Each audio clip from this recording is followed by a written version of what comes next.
আসসালামু আলাইকুম প্রিয় বন্ধু মহোদয়, জীবনে তো অনেক ভিডিও দেখেছেন, কিন্তু এই ভিডিও ফুটেজটি আপনাকে অবশ্যই দেখতে হবে। এই হিন্দু পণ্ডিতের পুরো ভিডিও ফুটেজটি আপনাদের দেখাবো। আপনি হিন্দু অথবা মুসলিম যাই হন না কেন, ভবিষ্যতে আপনি যদি বড় ক্ষতির সম্মুখীন হতে না চান এবং ভিতর হিন্দু মুসলিম দাঙ্গা বাঁধানোর জন্য কত বড় প্ল্যানিং চলছে সে সম্পর্কে আপনি যদি জানতে চান, তাহলে ভিডিওটি অবশ্যই শেষ পর্যন্ত দেখতে থাকুন। আমরা হিন্দু মুসলিম গোটা ভারতবর্ষ জুড়ে শান্তির সাথে ভাই ভাই হয়ে কাঁধে কাঁধ মিলিয়ে সুখে দুঃখে একে অপরের সাহায্য সহযোগিতা করে বসবাস করে আসছি। হিন্দু মুসলিম খ্রিস্টান সকলে মিলে একসাথে বসবাস করার জন্যই গোটা পৃথিবী ভারতবাসীকে এবং ভারতীয় সংবিধানকে মহান হিসেবে আখ্যায়িত করেছে। কিন্তু কিছু মানুষের শান্তি যেন হজম হচ্ছে না।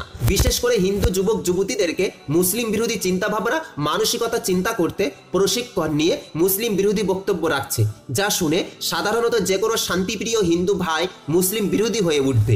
আগামী 2029-এর ভোটে কোনো মুসলিম নাকি ভারতের প্রধানমন্ত্রী হবে, যে কোনো উপায়ে নাকি ভারতের প্রধানমন্ত্রী হবে মুসলিম। এই মিথ্যা ভিত্তিহীন বক্তব্য দিয়ে এই হিন্দু পণ্ডিত হিন্দুদের মুসলিম বিরোধী উস্কানি দিচ্ছে। হিন্দু মুসলিমের মাঝে বিভেদ করার জন্য, দাঙ্গা বাঁধানোর জন্য কত বড় প্ল্যানিং করছে একবারে নিজের চোখে দেখুন। প্রিয় বন্ধু মহোদয়, এই হিন্দু পণ্ডিত নরসিংহানন্দ সরস্বতী সর্বসময় মুসলিমদের বিরুদ্ধে বিভিন্ন রকম মন্তব্য করে চলেছে। আমাদের নবী রাসূল মহান আল্লাহকে নিয়েও খুবই খারাপ কটূক্তিমূলক কথাও সর্বসময় বলে আসছে। এই হিন্দু পণ্ডিত নরসিংহানন্দ সরস্বতীর এই ভিডিওটি মনোযোগ দিয়ে অবশ্যই শেষ পর্যন্ত দেখুন, খুবই গুরুত্বপূর্ণ ভিডিওটি বেশি বেশি শেয়ার করবেন। समस्या को बताकर अपना स्थान लूंगा। समस्या को हम लोग अभी समझ नहीं रहे हैं कि समस्या क्या है। समस्या यह है कि भारत सरकार, चाहे किसी की भी सरकार रही हो, उन्होंने हमसे ओरिजिनल जनसंख्या का जो डाटा है वो छिपाया है और केवल 2029 में भारत का प्रधानमंत्री मुसलमान बनने वाला है। केवल 2029 में भारत का प्रधानमंत्री मुसलमान बनने वाला है। और चलिए कि अगर मैं बहुत गलत भी निकला आचार्य जी, बहुत गलत निकला, तो यह काम 34 में तो कोई धरती की ताकत रोक नहीं सकती। धरती की कोई भी ताकत 2034 में, वैसे तो इसकी संभावना भी 1% मानिए, 99% तो संभावना यह है कि 2029 में भारत का प्रधानमंत्री मुसलमान होगा। और इसका सबसे बड़ा कारण यह है कि आज 10 साल से छोटे बच्चे जितने मुसलमानों में हैं, बाकी सारी कम्युनिटी में उसके 40% भी नहीं है। बाकी सारी कम्युनिटी जिसमें हिंदू भी है, ईसाई भी है, जैन भी है, बौद्ध भी है, सिख भी है, इनके सबके घर खाली हो चुके हैं और मुसलमानों के घरों में भारत में अब सोने को जगह नहीं है। हो सकता है मेरी बात आपको बहुत अजीब लगती हो, और अगर किसी को मेरी बात गलत लगती है तो मैं बहुत बहुत क्षमा चाहता हूं। विशेष रूप से आचार्य जी से बहुत क्षमा चाहता हूं, क्योंकि उनकी भी जितनी भी प्रयास है वो अहिंसा की तरफ ले जाने के हैं और मैं उनका बहुत बड़ा प्रशंसक हूं, उनकी ऊर्जा का, उनके आत्मविश्वास का। और मुझे जो बोलने का जीवन में भगवान ने आदेश दिया वो ऐसी बात है जो उनकी विचारधारा से कभी मेल नहीं खा सकती, कभी भी मेल नहीं खा सकती। लेकिन आज ये सत्य स्वीकार सभी को करना पड़ेगा। और मैं दूसरी कम्युनिटी के लोगों के बारे में नहीं जानता। मैं नहीं जानता कि खालसा क्या करेंगे, मैं ये नहीं जानता कि ईसाई क्या करेंगे, मैं ये नहीं जानता कि बौद्ध क्या करेंगे, मैं ये नहीं जानता कि जैन क्या करेंगे, लेकिन मैं हिंदुओं की मानसिकता को बहुत अच्छी तरह जानता हूं। अगर आज 100 हिंदू हैं तो आप डॉक्टर साहब इस बात को लिख के रखिए कि 40 हिंदू कत्ल किए जाएंगे, 50 हिंदू डर की वजह से धर्म परिवर्तन करेंगे, 50 हिंदू धर्म परिवर्तन करेंगे और इस्लाम में जाएंगे। ना वो क्रिश्चियनिटी में जाएंगे, ना वो बौद्ध बनेंगे, कुछ नहीं बनेंगे, वो मुसलमान बनेंगे। और 10 हिंदू बचे हुए वो पूरी दुनिया में कहीं अपने लिए, जिसमें हमारे बहुत बड़े बड़े नेता हैं, उनके हेलीकॉप्टर तैयार खड़े हुए हैं। एक बहुत बड़ा केंद्रीय मंत्री मुझे इसके बारे में डायरेक्ट बता चुके हैं कि हमारे बच्चे सबके विदेशों में सेटल हो चुके हैं। यहां वो हमें ईसाइयों से लड़ाने का काम करते हैं, अपने बच्चों को उन्होंने ईसाइयों के कंट्रियों में सेटल कर दिया है। यहां हम लड़ने के लिए छोड़ रखे हैं, आपस में लड़ने के लिए। लेकिन इसमें दो बहुत गंभीर खतरा है। अगर भारत इस्लामिक बना तो यूरोप के जिहादियों को वो ताकत मिलेगी कि यूरोप भी नहीं बचेगा, अमेरिका भी नहीं बचेगा। भारत का इस्लामीकरण, एक तो ये मत समझिए कि भारत अगर इस्लामिक हो गया तो आप सबको चैन से इसमें जीने का मौका मिलेगा, ये संभव नहीं है।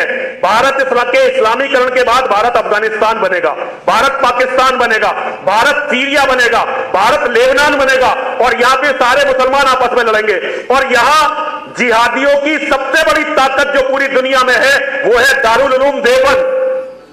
और मैं बड़े शर्म के साथ कहना चाहता हूं कि हिंदुओं के ज्यादातर धर्माचार्य वहां मत्था टेकने जाते हैं, ज्यादातर धर्माचार्य वहां मत्था टेक चुके हैं। हिंदू कम्युनिटी से मुझे अभी यह उम्मीद नहीं है कि हिंदू कम्युनिटी लड़ने के लिए तैयार होगी, लेकिन ये जितना मेरा देश है उतना ही फादर पीटर का भी है, उतना ही ये देश आचार्य लोकेश मुनि का भी है, उतना ही मालेकर जी का भी है।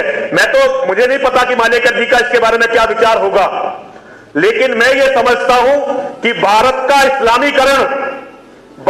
इस्लामीकरण दुनिया के लाखों साल के इतिहास की सबसे बुरी घटना होगी, जिसके परिणामों को भुगतने के लिए हो सकता है कि मैं तब तक ना रहूं, क्योंकि 300 करोड़ का इनाम जिहादियों ने मेरे सिर पर रखा है और भारत की लोकप्रिय सरकार वो मुझे कुछ भी सुरक्षा देने में सक्षम नहीं है।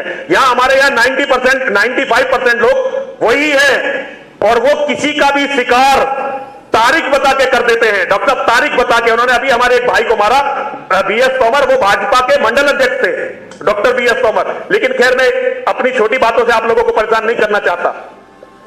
तो मेरा निवेदन यह है, जैसे अगर फादर पीटर मेरी बात से सहमत हो, मालेकर जी मेरी बात से सहमत हो, आचार्य जी मेरी बात से नाराज होते हुए भी कभी ना कभी सहमत जरूर होंगे, क्योंकि मैं तो पैर पकड़े रखूंगा, छोड़ूंगा नहीं और अपनी बात कहता रहूंगा।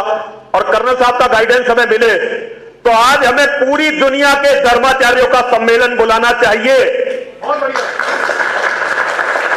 पूरी दुनिया के धर्माचार्यों का। हमें वेटिकन जाना चाहिए, हमारा एक प्रतिनिधिमंडल वेटिकन जाए, वहां पोप से बात करे कि हिज हाइनेस आज हम इतनी बड़ी समस्या में हैं और यह समस्या कल वेटिकन भी पहुंचेगी। हमारा एक प्रतिनिधिमंडल इजराइल जाए, इजराइल के यहूदियों को बताए कि भारत यदि इस्लामिक हुआ और कल तुम्हें फिर पलायन करना पड़ा तो बताओ कौन सी जगह जाओगे जहां तुम्हें सम्मान के साथ रखा जाएगा। हमारा प्रतिनिधिमंडल लंदन जाए, लंदन जाकर लोगों को बताए कि हमारे साथ ये होने वाला है, हमारे साथ ये आज हो जाएगा और तुम्हारे साथ ये कल होगा, क्योंकि पूरा यूरोप मुसलमानों की आबादी से घिरता जा रहा है। मैं नरूला साहब से निवेदन करना चाहता हूं कि वो अमृतसर जाएं, लोंगोवाल साहब से बात करें और उन्हें बताएं कि आज हो सकता है कि उन्हें यह लगता हो कि हिंदू इमीडिएट दुश्मन है, लेकिन हमसे कभी किसी के अस्तित्व को खतरा नहीं हुआ। दुनिया में हमने कभी किसी को इसलिए नहीं मारा कि उसका दूसरा विश्वास था। कुछ गलतफहमियां हुई होंगी, लेकिन भाइयों के झगड़े हर जगह होते हैं। दुनिया में ऐसी कोई जगह नहीं है जहां कोई झगड़ा नहीं होगा, लेकिन हिंदुओं ने किसी को भी उसके धार्मिक विश्वास के लिए नहीं मारा। मैं अनुरोध करना चाहता हूं आप सभी से, अपने बच्चों के भविष्य के लिए, पूरी मानवता के लिए उस राक्षस से। और अभी मर्चेंट साहब कह रहे थे कि किसी भी धर्म की किताब में ये नहीं लिखा। मर्चेंट साहब मैं बहुत क्षमा चाहता हूं, आपने शायद कुरान को अच्छी तरह नहीं पढ़ा है। मैं तो इसके मामले में चुनौती देना चाहता हूं इस्लामिक धर्मगुरुओं को। मैं उन्हें उनके इतिहास का बताना चाहता हूं कि कितना निर्दोषों का खून बहाया गया है। आज हमने सबने, आज ईसाइयों ने अमेरिका में देखिए, हम सबने सहअस्तित्व में रहना सीख लिया है। और अगर नहीं, প্রিয় বন্ধু মহোদয়, এই ভিডিওটি আপনারা দেখলেন, শুনলেন এবং বুঝলেন। আপনাদের মূল্যবান মতামত কমেন্ট করে জানিয়ে যাবেন। আর হ্যাঁ, আপনি যদি এই চ্যানেলে নতুন হয়ে থাকেন তাহলে পিছিয়ে পড়া মুসলিম সমাজকে নিয়ে ইসলামিক খবর এবং প্রতিবাদী ভিডিও দেখতে আমাদের এই চ্যানেলটি সাবস্ক্রাইব করে পাশে থাকবেন। অসংখ্য ধন্যবাদ।